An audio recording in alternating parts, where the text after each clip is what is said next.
یہ زمین آج بھی روشن ہے زمانہ روشن، یہ زمین آج بھی روشن ہے زمانہ روشن، کربلا تجھ سے زمانے کا عقیدہ روشن، یہ زمین آج بھی روشن ہے زمانہ روشن، کربلا تجھ سے زمانے کا عقیدہ روشن، ذکر شبیر جب ہونٹوں پہ سجایا میں نے، ذکر شبیر جب ہونٹوں پہ سجایا میں نے، اس تسلسل سے ہوا اور بھی چہرہ روشن، اس تسلسل سے ہوا اور بھی چہرہ روشن، اے حسین آج بھی روشن ہے یوں روضہ تیرا، اے حسین آج بھی روشن ہے یوں روضہ تیرا، جیسے دل سینے میں رہتا ہے دھڑکتا روشن، جیسے دل سینے میں رہتا ہے دھڑکتا روشن، اپنے چلو میں جب دریا کو اٹھایا تو نے، اپنے چلو میں جب دریا کو اٹھایا تو نے،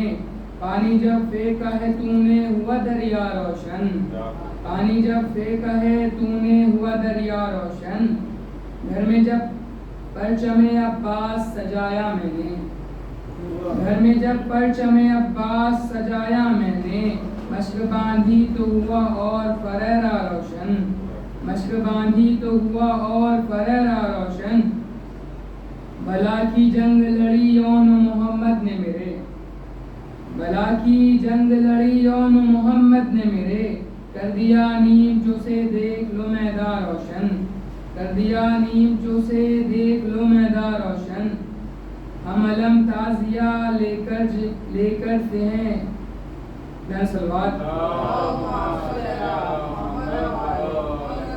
ہم علم تازیہ لے کر ہیں جو نکلے گھر سے، ہم علم تازیہ لے کر ہیں جو نکلے گھر سے، ان جلوسوں نے یہاں کر دیا رستہ روشن، ان جلوسوں نے یہاں کر دیا رستہ روشن، کربلا گھر میں جب چھوٹی سی سجائی میں نے، کربلا گھر میں جب چھوٹی سی سجائی میں نے، چاند سورج کی طرح گھر ہوا میرا روشن، چاند سورج کی طرح گھر ہوا میرا روشن، لٹایا شاہ نے گھر کو بلا کے جنگل میں، لٹایا شاہ نے گھر کو بلا کے جنگل میں، رہے گا حشر طلب دین خدا کا روشن، رہے گا حشر طلب دین خدا کا روشن، تیری تعظیم میں سر اپنا جھکاتے ہیں ملک، تیری تعظیم میں سر اپنا جھکاتے ہیں ملک، کربلا تو نے کیا سارا زمانہ روشن،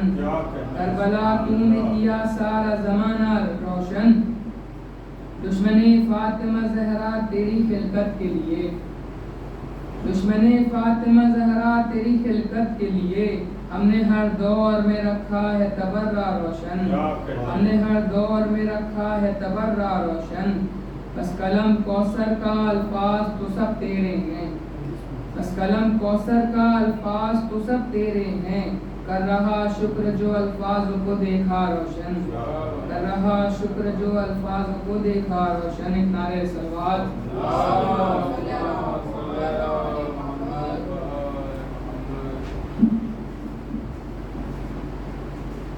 محمد وآل محمد صلوات،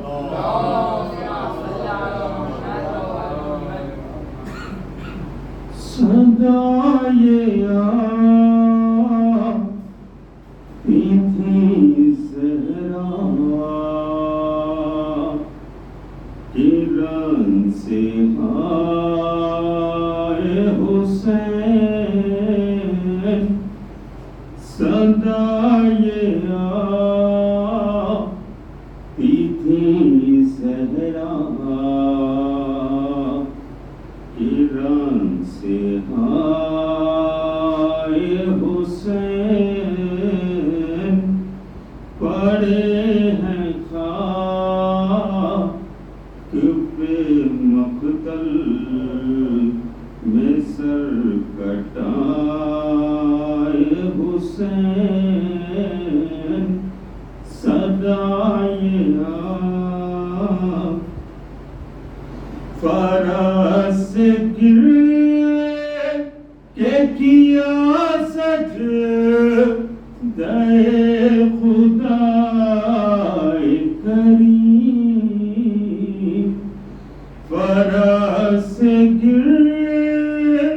کہ کیا سجدہ خدا کریم چلا گلے پانچوں خنجر تو مسکرائے حسین صدائے آتی تھی زہرا گھرے تھے نر غیادہ میں اس طرح سرور گھرے تھے نر غیادہ میں اس طرح سرور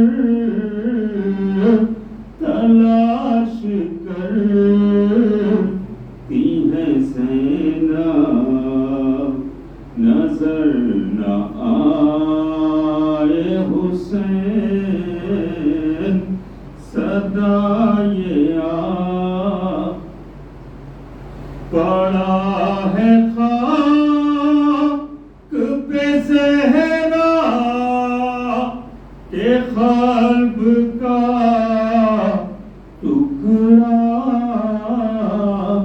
پڑا ہے خاک پہ زہرا کہ قلب کا ٹکڑا جگر پہ اپنے بہتر زخم کھائے حسین صدائے آتی تھی زہرا ایران سے ہائے حسین تمام شہیدان کربلا اور اسیران کربلا پر بلند تر صلوات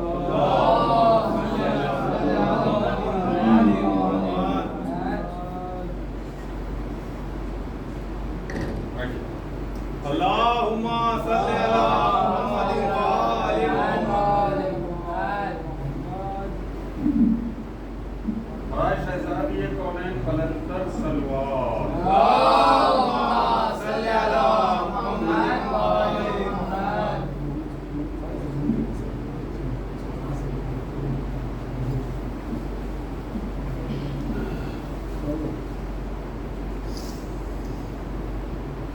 فاتحہ.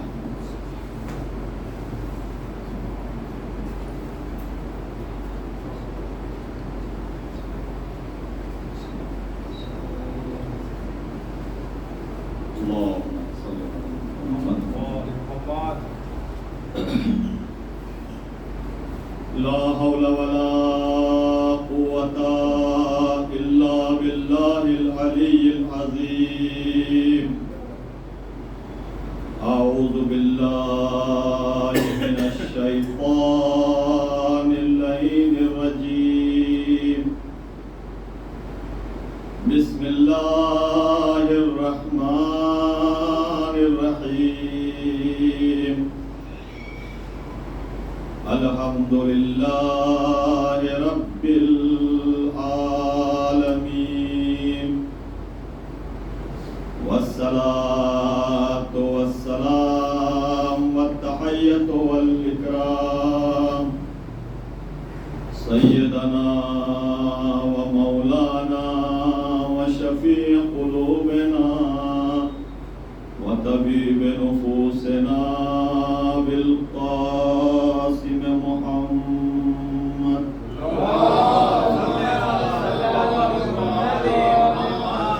وأهل بيته الطيبين الطاهرين المعصومين المظلومين.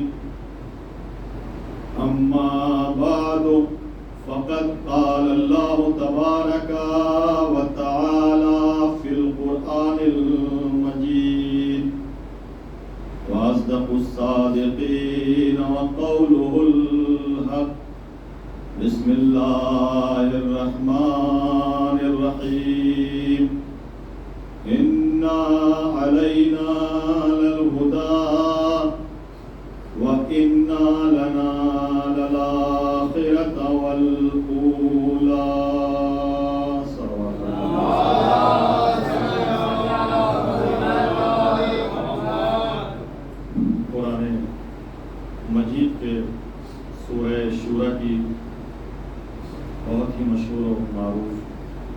آیت ہے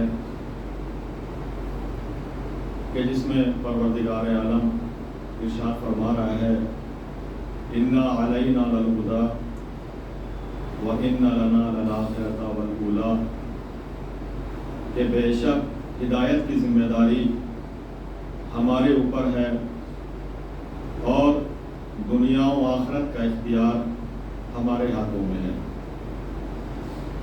یعنی اللہ جسے چاہتا ہے ہدایت کرتا ہے اور اللہ جسے چاہتا ہے ہدایت نہیں کرتا ہے. ایک انسان اللہ نے جن اور انس کو پیدا ہی نہیں کیا مگر یہ کہ اپنی عبادت کے لیے. وما خلقت الجن والانس الا لیعبدون، کہ ہم نے جنوں اور انس کو پیدا ہی نہیں کیا مگر یہ کہ اپنی عبادت کے لیے. حقیقتاً یہ دنیا ہے جہاں خدا نے ہم کو ایک مدت کے لیے بھیجا ہے، چند وقت گزاریں گے اور اس دنیا سے چلے جائیں گے. امیر المومنین علی بن ابی طالب علیہ السلام نہج البلاغہ میں ارشاد فرماتے ہیں کہ پروردگار عالم نے ہر انسان کو اس دنیا میں اگر بھیجا ہے تو کسی نہ کسی مقصد کے لیے بھیجا ہے. پروردگار عالم جب تک چاہتا ہے اس سے ذمہ داری لیتا رہتا ہے. اب یہ انسان کے اوپر ڈیپینڈ کرتا ہے، انسان کے اوپر ہے کہ کب تک وہ اپنی ذمہ داریوں کو پورا کرتا ہے. مولا فرماتے ہیں نہج البلاغہ میں کہ جب انسان اپنی ذمہ داریوں پر کھڑا اترتا ہے تو خدا اس کے حوالے اور ذمہ داریاں حوالے کر دیتا ہے، بڑھاتا رہتا ہے. لیکن جب انسان اپنی ذمہ داریوں سے پیچھے ہٹ جاتا ہے اور اپنی ذمہ داریوں کو بھول جاتا ہے تو خدا وہ توفیقات اس سے سلب کر لیتا ہے، وہ اس سے چھین لیتا ہے اور وہ نیکیاں اس سے چھین لیتا ہے اور وہی نیکیاں اور وہی توفیقات دوسروں کے حوالے کر دیتا ہے. اب یہ انسان کے اوپر ڈیپینڈ کرتا ہے. مثلا ایک انسان نماز نہیں پڑھتا، یعنی خدا نہیں چاہتا، اگر خدا چاہے گا تو اس سے نماز پڑھوائے گا. خدا نہیں چاہتا کہ اگر ایک انسان گنہگار ہے، گناہوں کے دلدل میں پھنسا ہوا ہے، تو خدا نہیں چاہتا کہ وہ میرا سجدہ کرے. یہ توفیق خدا اس سے سلب کر لیتا ہے. امیر المومنین کا ایک بہت مشہور قول ہے صبح کی نماز کے بارے میں. امیر المومنین کہتے ہیں کہ خوش قسمت ہے وہ انسان کہ جو صبح کی نماز پابندی کے ساتھ پڑھتا ہے. اور پھر امیر المومنین کہتے ہیں کہ مجھے گرمیوں کی صبح کی نماز پسند نہیں ہے، مجھے سردیوں کی صبح کی نماز پسند ہے. اس لیے کہ وہ وقت وہ ہوتا ہے جب خدا رزق تقسیم کرتا ہے. خدا فرشتوں سے کہتا ہے کہ میرے بندے مسجد میں آئے ہیں، اے فرشتوں جاؤ رزق لے کے جاؤ اور ان کو تقسیم کر دو. اور اگر ایک انسان نیند کی آغوش میں سو رہا ہے اور شیطان اس کو تھپکیاں دے رہا ہے، سو جاؤ، ابھی 10 منٹ بچا ہے، ابھی 20 منٹ بچا ہے، ابھی چلے جانا مسجد، پھر نماز پڑھ لینا. یہ گھر پر ہی ہے انسان، پھر نماز پڑھ لینا. یہ دنیا، یہ شیطان کہتا ہے کہ ابھی تھوڑا اور آرام کر لے. ادھر فرشتے کہتا ہے کہ آ جاؤ بندو مجھ سے رزق لے لو. لیکن انسان ہے کہ اپنے آپ کو اس دنیا کے حوالے کر دیتا ہے. میرے عزیزوں، خدا بند عالم نے، پروردگار نے یہ دنیا بہت مختصر رکھی ہے اور دنیا کی ایک حقیقت یہ ہے کہ وہ صرف سراب کے مانند ہے. سراب سمجھتے ہیں؟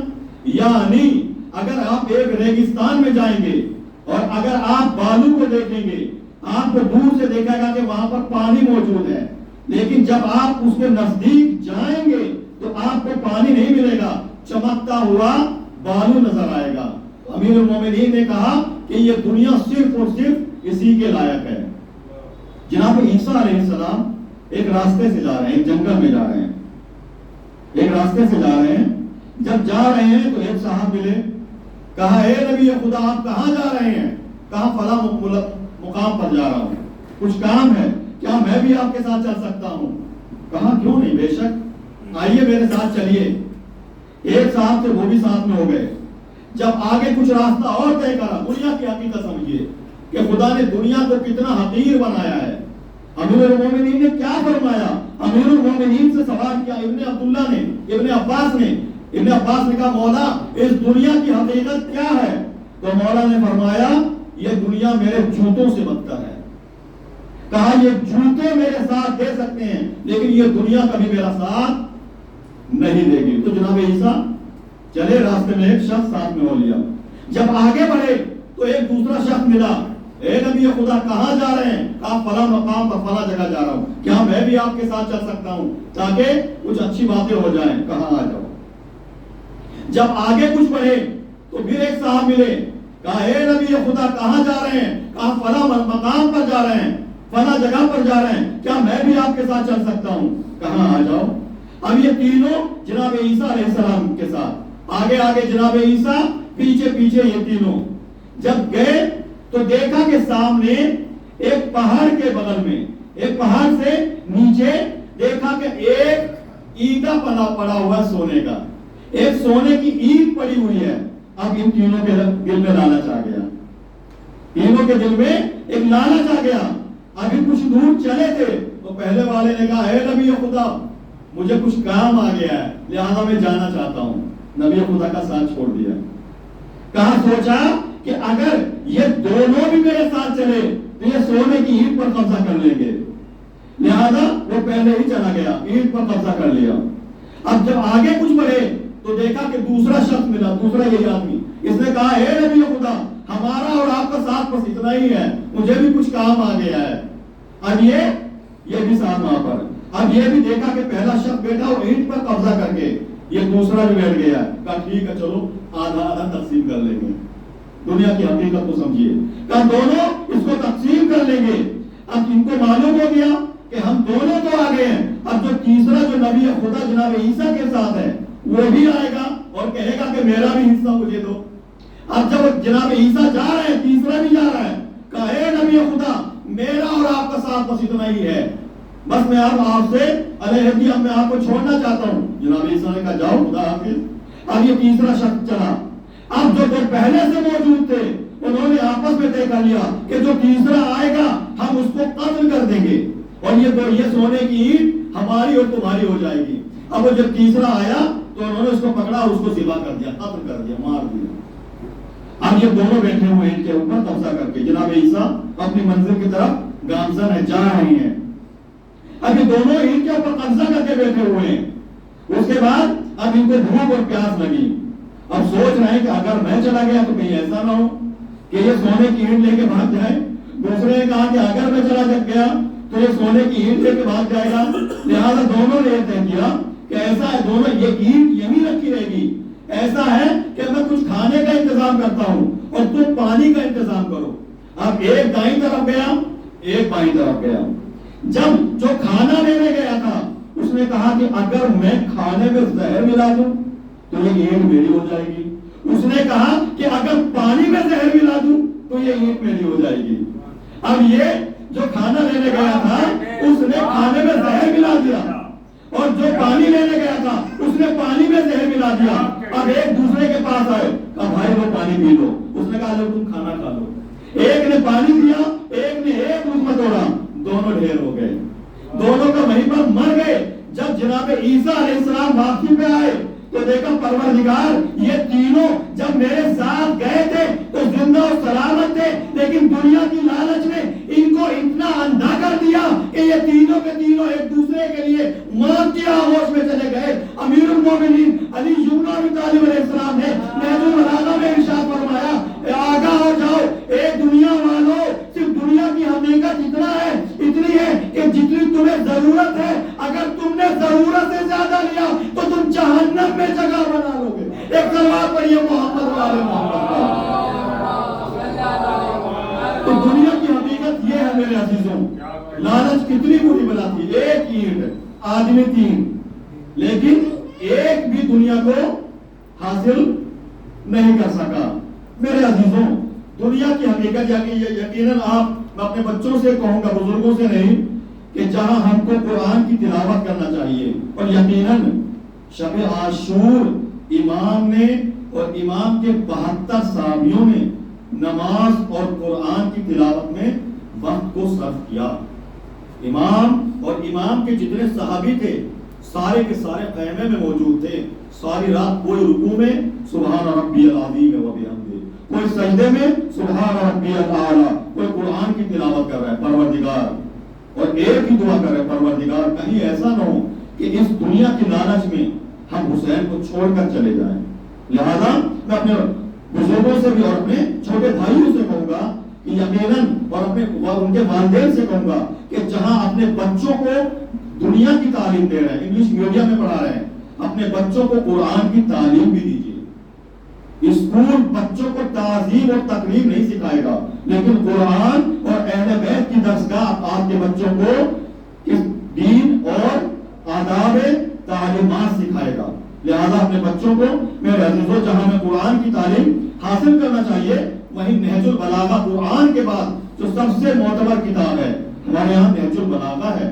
امیر المومنین کی یہ کتاب کس طرح سے پہنچی ہے لوگوں تک، کس طرح تک ہے، اس کے لیے سید رضی اور سید حسین نے کس طرح سے محنت کی ہے کہ یہ لوگوں کا یہ جو کتاب ہے میں لے کے آیا ہوں آپ کے سامنے، اس کی منزلت اور قدر بیان کروں گا کہ امام نے یہ خطبے کن حالات میں پیش کیے ہیں اور سید رضی اور سید حسین نے اس کتاب کو کس طرح سے جمع کیا. جس طرح قرآن آیتوں کی شکل میں تھا، کبھی فلاں جب مقام پر آیت نازل ہوئی، فلاں مقام پر سورہ نازل ہوا، امیر المومنین نے قرآن کو جمع کیا. اسی طریقے سے سید رضی کی یہ نہج البلاغہ، جس مولا کائنات کی جو سید رضی نے مولا کے کلمات قصار، خطبات، مکتوبات جتنے ہیں اس کو کتاب کی شکل میں دیا امیر المومنین نے، جناب سید رضی اور سید حسین نے. کن حالات میں، ان حالات میں میرے عزیزوں یقیناً آپ کو رونا آ جائے گا. سید رضی اور سید حسین سگے بھائی ہیں. رات کی تاریکی میں اس زمانے میں نہ لائٹ ہوتی تھی نہ روشنی ہوتی تھی، صرف اور صرف چراغ ہوتا تھا، ایک تیل سے جلتا تھا. سید رضی اور سید حسین دن رات نہ کھانے کی فکر نہ پینے کی فکر، دونوں رات میں بیٹھے ہوئے ہیں. ایک بھائی لکھ رہا ہے دوسرا بول رہا ہے، ایک بھائی لکھ رہا ہے سید رضی اور سید حسین لکھ رہے ہیں. ایک مرتبہ ایسا ہوا رات کا وقت گزر گیا، تقریباً 3 بج گیا صبح کا. دونوں بھائیوں کو بھوک اور پیاس کا احساس ہوا. ایک بھائی نے کہا کہ میں کام کو جاری رکھوں گا، اور دوسرے بھائی نے کہا کہ میں اس کو لکھتا رہوں گا. اور سید حسین جو تھے وہ کھانے کی تلاش میں نکل پڑے. اتنا پیسہ نہیں ہے کہ ایک روٹی خرید سکیں، اتنا پیسہ نہیں ہے، اتنا درہم نہیں ہے کہ ایک روٹی خرید سکیں. سید حسین نکل گئے، سید رضی لکھ رہے ہیں. جب سید رضی کو لگا کہ بھائی سید حسین کو بہت دیر ہو گئی ہے، ابھی تک کیوں نہیں آئے ہیں، تو دیکھا کہ سید حسین گلیوں میں بھٹک رہے ہیں، شاید کچھ مل جائے. ایک جگہ جا کے دیکھا کہ اندھیرا تھا. اب سید رضی بھی بھائی کو تلاش کرنے نکل گئے. جب دیکھا کہ سامنے سید حسین ہیں، کہ دیکھا کہ سامنے ایک تربوز پڑا ہوا ہے، اور تربوز میں گودا نہیں ہے، صرف تربوز پڑا ہے، چند ذرات ہوں گے اس گودے کے تربوز میں. سید رضی سید حسین نے کیا کرا، اس کو اٹھایا اور اپنے دامن سے صاف کیا، اپنے دامن سے اس کو صاف کیا. اور اس کو جب دیکھا کہ سامنے کوئی سایہ نظر آ رہا ہے، اس کو اپنے دامن میں چھپا لیا شرمندگی کے لیے. کہیں ایسا نہ شرم آ گئی، کہیں ایسا نہ ہو گیا کہ تم یہ کیا کر رہے ہو. جب سید رضی پاس میں پہنچے تو ایک دوسرے کو دیکھا، بھائی تم، کہا بھائی تم کیا کھانے کو کچھ ملا، کہا بھائی کچھ نہیں ملا. ایک دوسرے سے گلے مل کے روئے اور پروردگار سے دعا کی کہ پروردگار تو ہی ہے، میں تیرے محبوب کا، تیرے ولی کا ذکر کرنے بیٹھا ہوں، اور تیرے ولی کے ذکر کو میں کتاب کی شکل دے رہا ہوں. پروردگار تو ہمارے کھانے کا انتظام کر دے. یقین مانیے رات میں بستر آغوش میں گئے، نیند کی آغوش میں گئے. ہمارے وقت کے ایک بہت بڑے عالم دین گزرے شیخ مفید علیہ الرحمہ. شیخ مفید علیہ الرحمہ رات میں شیخ مفید علیہ الرحمہ کے خام میں صدیقہ جناب فاطمہ زہرا سلام اللہ علیہ خام میں آئے. سید رضی اور سید حسین ابھی جوان ہیں. شیخ مفید عصا پکڑ کے ضعیفی ہے، بڑھاپا ہے، چل بھی نہیں سکتے ہیں. ایک مرتبہ خواب میں آئی جناب فاطمہ زہرا، کہا کہ اے شیخ میرے 2 بچے، میرے 2 شہزادے رات بھر بھوکے پیاسے ہیں، اور تم چین کی نیند کی آغوش میں تم سو رہے ہو. شیخ مفید صبح کو اٹھے، اپنا عصا اٹھایا، فلاں جگہ پہنچے، جو دیکھا کہ سید حسین اور سید رضی احترام میں کھڑے ہو گئے، آئیے آقا تشریف لائیے، آپ کیوں آئے؟ اگر کچھ کام تھا تو ہم کو بلا لیتے، کہ تم جانتے ہو تمہاری منزلت کیا ہے؟ پیروں میں گر گئے شیخ مفید علیہ رحمہ سید حسین اور سید رضی کا معافی مانگنے لگے کہ میں معافی مانگتا ہوں کہ میرے دو بھائی بھوکے اور پیاسے ہیں اور میں چین کی نیند سو رہا ہوں. اور کہا کہ یہ بتائیے کہ آپ کو کس نے بھیجا یہاں پر؟ کہا جب میں رات میں سو رہا تھا میری شہزادی فاطمہ زہرا میرے خواب میں آئی اور کہنے لگی کہ میرے بیٹے، میرے دو شہزادے بھوکے پیاسے ہیں، فوراً جانا اور ان کے لیے کھانے کا انتظام کرنا. یہ وہ نہج البلاغہ ہے میرے عزیزوں، جس کو امیر المومنین کی جو کلمات قصار اور کلمات اور مکتوبات جو خطوط ہیں امیر المومنین نے جو لکھے ہیں، تمام اپنے چاہے وہ معاویہ کے پاس لکھو، عمرو عاص کے تمام خطوط، ان میں سے ایک دو خطوط آپ کے سامنے اور زحمت تمام کروں گا میرے عزیزوں. اس کے بعد امام نے ایک خطوط لکھا، کس کے حوالے؟ ایک سلوات پڑھیے محمد والے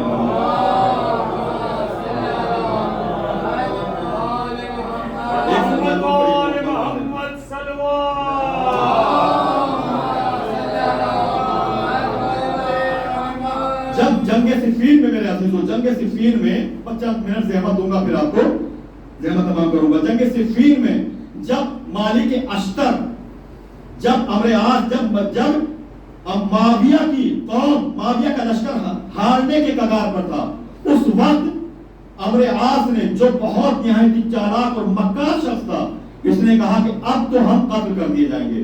اس وقت اس نے معاویہ سے کیا کہا؟ اس وقت یہ کہا معاویہ سے کہ دیکھو ایک ہی وجہ سے ہم بچ سکتے ہیں. کیا کہا؟ نیزوں پر قرآن بلند کر دو، نیزوں پر قرآن بلند کر دو تو ہم موت سے بچ سکتے ہیں. اس وقت جب نیزوں پہ قرآن بلند کیے گئے، امیر المومنین نے اس کو خط لکھا، مکتوب نمبر 10 معاویہ کے نام. کیا کہا امیر المومنین نے؟ وَكَيْفَ أَنْتَ صَارِعٌ إِذَا تَكَشَّفَتْ عَنْكَ جَلَابِيبُ مَا أَنْتَ فِيهِ مِنْ دُنْيَا قَدْ تَحَجَّهَتْ بِزِينَتِهَا وَقَدَعَتْ بِلَذَّتِهَا دَعَتْكَ فَعَجَبْتَهَا.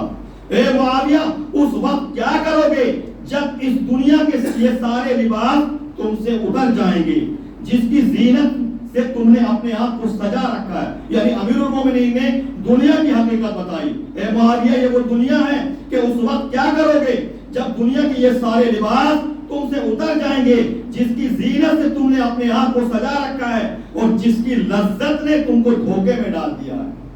اس دنیا نے تم کو آواز دی، اے معاویہ اس دنیا نے تم کو آواز دی تو تم نے لبیک کہہ دی، اور تمہیں کھینچنا چاہا تو تم کھینچتے چلے گئے. ایک جملے پہ غور کریے گا میرے عزیزوں، اس دنیا نے جب تم کو آواز دی تو تم نے لبیک کہہ دی، اور جب تمہیں کھینچنا چاہا تو تم کھینچتے چلے گئے اور اس کے احکام کی اطاعت کرتے رہے.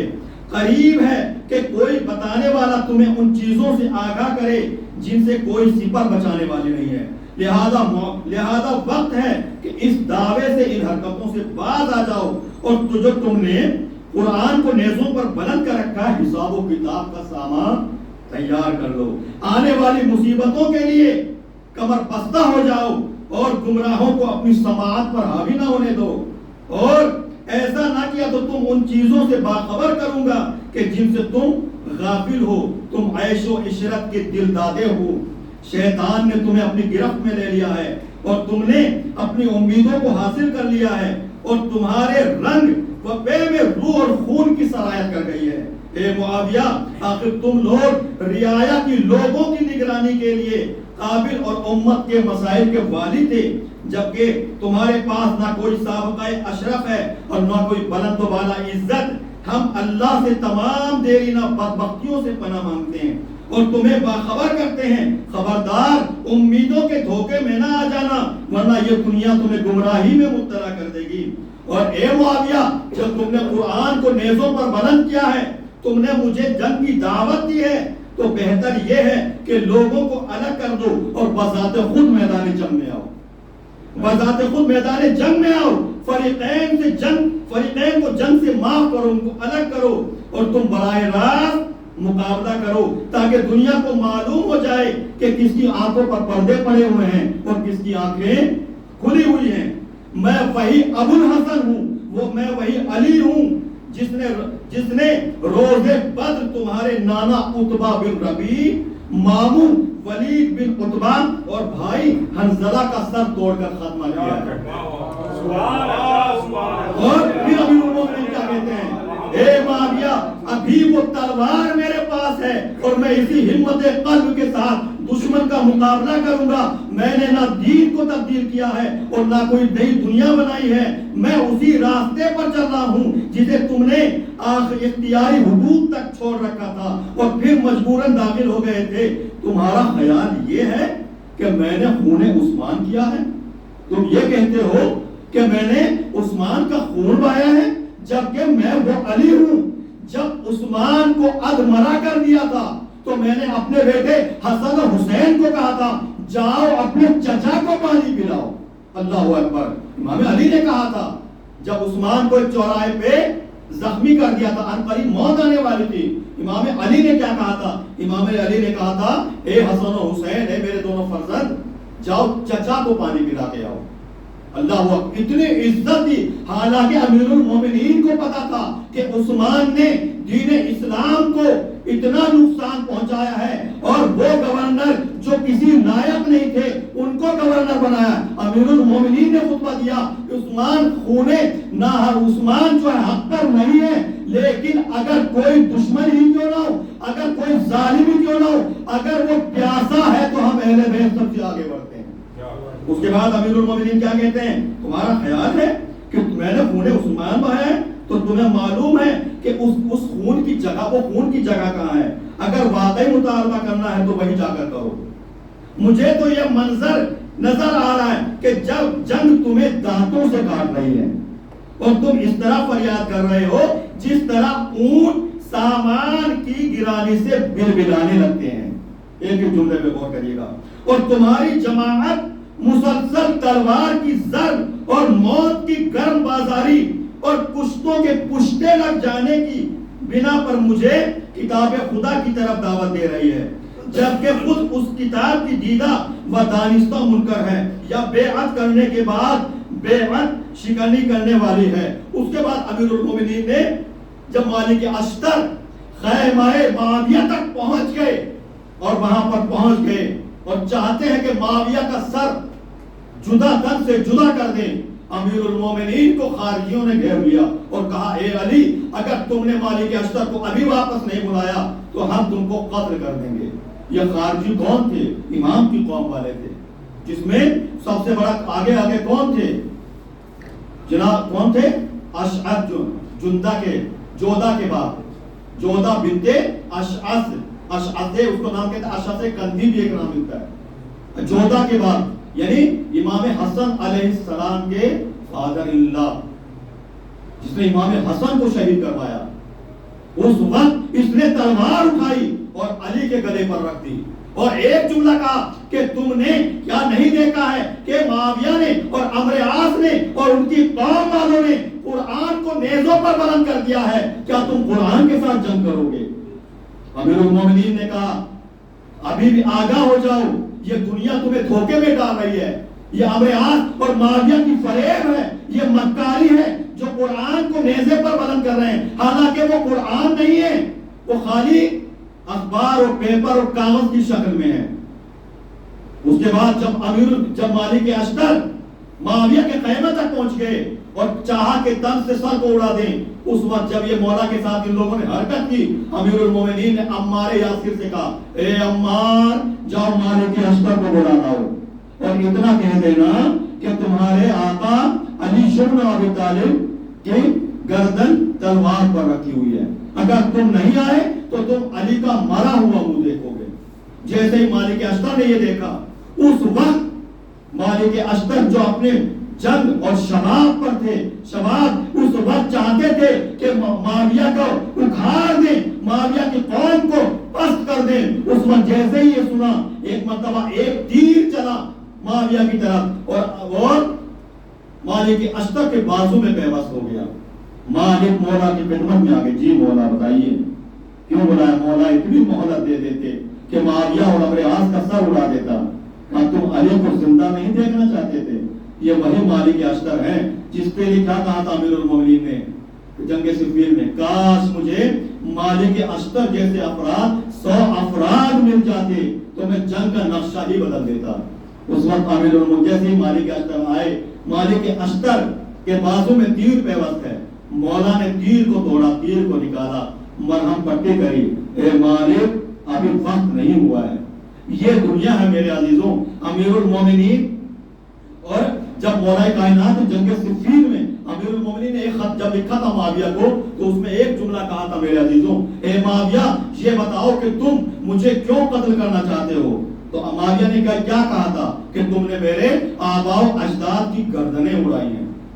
اور یہی میرے عزیزوں یہی جملہ کربلا کے میدان میں جب حسین نرغہ آدھا میں گر گئے تو امام حسین علیہ السلام نے میرے عزیزوں جب 28 رجب کو امام نے مدینہ چھوڑا اور 2 محرم کو والد کربلا ہوئے، امام نے 22 خطبے دیے، 22 خطبے دیے امام نے، تقریباً 5 مہینے 5 دن میں امام نے 22 جگہ جگہ پر خطبے دیے۔ اور یہ خطبے اس بات کی نشانی گواہی ہے کہ امام ہر خطبے میں ایک چیز دہراتے تھے اور کہتے تھے کہ یزید میری جان کا دشمن ہے، تم اگر نہیں آنا چاہتے تو تم چلے جاؤ۔ میرے عزیزوں بس وہی جنگ تھی میرے عزیزوں کربلا کی جس میں امام حسین کو قتل کرنے کے لیے نہیں، جب امام حسین نے کہا مجھے کیوں قتل، کہا تمہارے بابا علی مرتضیٰ نے ہمارے بزرگوں کو مارا ہے۔ لہذا میرے عزیزوں آج کل امام کا بھیجا ہے، کل امام کا سفر ہے میرے عزیزوں۔ کل شام غریبہ چلی گئی، شام غریبہ میں سب اجڑ گیا، زینب کا بڑا گھر اجڑ گیا، بھائی مارا گیا، بچے یتیم ہو گئے، اسیری کا وقت آ گیا، امام حسین علیہ السلام کی شہادت ہو گئی۔ ہاں وہ دن بھی آ گیا کہ جب اب ان قیدیوں کو، ان اسیران اہل بیت کو قیدی بنا کر لے جایا جانے لگا۔ عزیزان محترم بس وہ وقت بھی آ گیا جب امام حسین علیہ السلام کے گھر کی عورتوں کو اور کنیزوں کو، امام سجاد علیہ السلام کو، قیدیوں کو زنجیروں میں جکڑا گیا۔ امام سارے قیدیوں کو اونٹ کی پشت پر بٹھایا گیا۔ ایک وقت وہ آیا کہ ایک اونٹ پر سیدانیوں کو بٹھایا گیا۔ ایک مرتبہ شمر ملعون آگے بڑھا، اس نے کہا کہ حسین کی بیٹی سکینہ کہاں ہے؟ حسین کی بیٹی سکینہ کا ہے۔ ایک شخص نے کہا کہ شاید شمر کو رحم آ گیا کہ شاید وہ سکینہ کو پانی پلانا چاہتا ہے۔ ایک مرتبہ شمر سے ایک شخص نے کہا کہ سکینہ زینب کی گود میں بیٹھی ہوئی ہے۔ شمر آگے بڑھا، اس نے سکینہ کے بالوں میں انگلیاں ڈالی، سکینہ کو گھسیٹتا ہوا دوسرے اونٹ کی پشت پر بٹھایا۔ جیسے ہی اس نے سکینہ کے بالوں میں انگلیاں ڈالی، سکینہ بے چین ہو گئی، فرات کا رخ کر کے کہا اے چچا عباس میرے مدد کو آئیے۔ سکینہ تڑپنے لگی، فرات کا پانی اچھلا، کٹے ہوئے سروں سے آواز آئی اے سکینہ موت نے مجبور کر دیا، اگر موت نے مجبور نہ کیا ہوتا تو یہ چچا مدد کے لیے آتا۔ عزیزان محترم ان بے وارثوں کو، لاوارثوں کو اونٹ کی ننگی پشتوں پر بٹھایا گیا۔ کربلا سے کوفہ، کوفہ سے شام، جب راستے میں قافلہ جا رہا تھا، ایک مرتبہ دیکھا کہ سر حسین رک گیا ہے، آگے نہیں بڑھتا، ظالم آگے بڑھا، سید سجاد کی پشت پر تازیانہ مارا۔ اے سید سجاد اپنے بابا سے کہو کہ تم آگے کیوں نہیں بڑھتے۔ ایک مرتبہ کٹے ہوئے سر سے آواز آئے اے سید سجاد، اے میرے لال بیٹا سید سجاد، میں کیسے